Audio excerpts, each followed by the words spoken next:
Long exposures are my favorite type of photos. I remember before I started photography, I would be going through Instagram, seeing pictures of light trails and these cool water effects, and I would be absolutely blown away by every single one of them. So when I started photography myself, I knew that that's the kind of photos that I wanted to take. And in this video, I'm going to show you how you can start taking long exposures.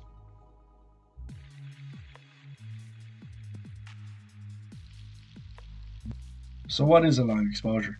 A long exposure is when you keep the shutter open for a long period of time. And this can range from a couple of seconds to a couple of hours. But it's a great way of showing movement throughout the photo. So there's a couple of things you're going to need if you want to start long exposures. You're of course going to need a camera where you can change the shutter speed. You're going to need a sturdy tripod to keep the camera steady while you're taking the photo. Now, if you want to take long exposure during the day, I recommend you get yourself an ND filter. An ND filter essentially acts as sunglasses for your camera.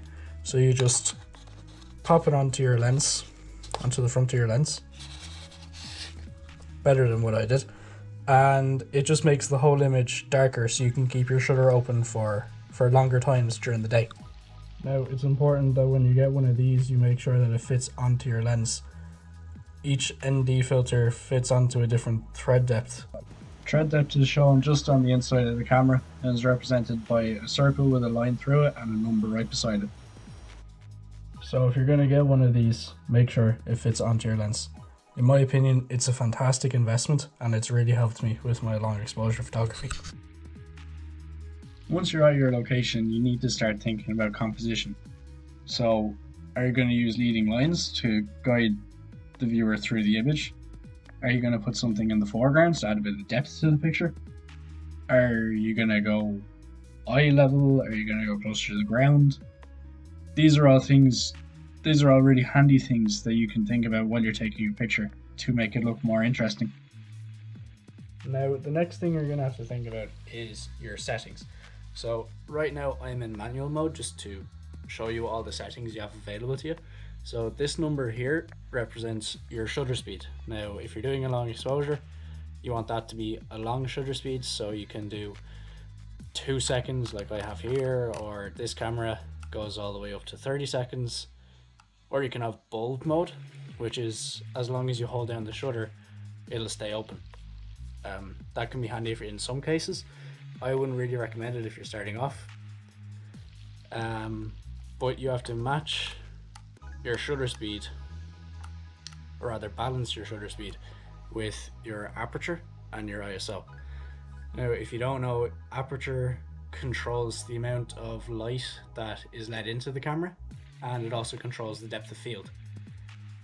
And ISO controls the camera's sensitivity to light.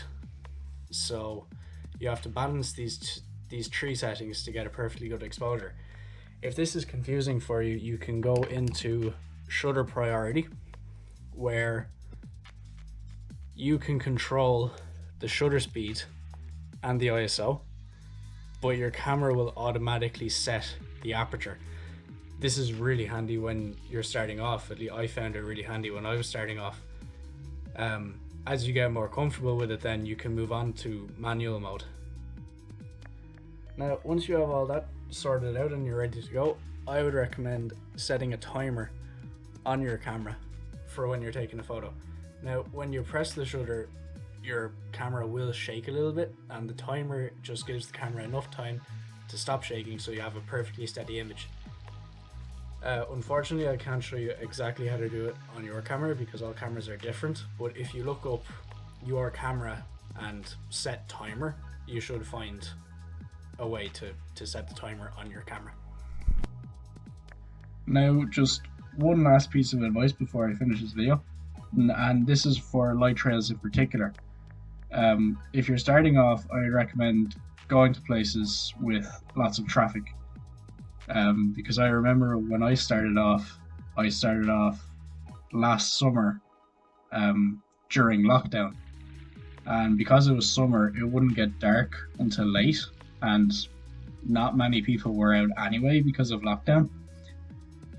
And I remember I was trying to get pictures of buses, or rather light trails of buses coming through the frame, and I'd have to wait around 20 minutes between each shot. So if I was starting off, I would definitely go to places with more traffic so I can get more practice.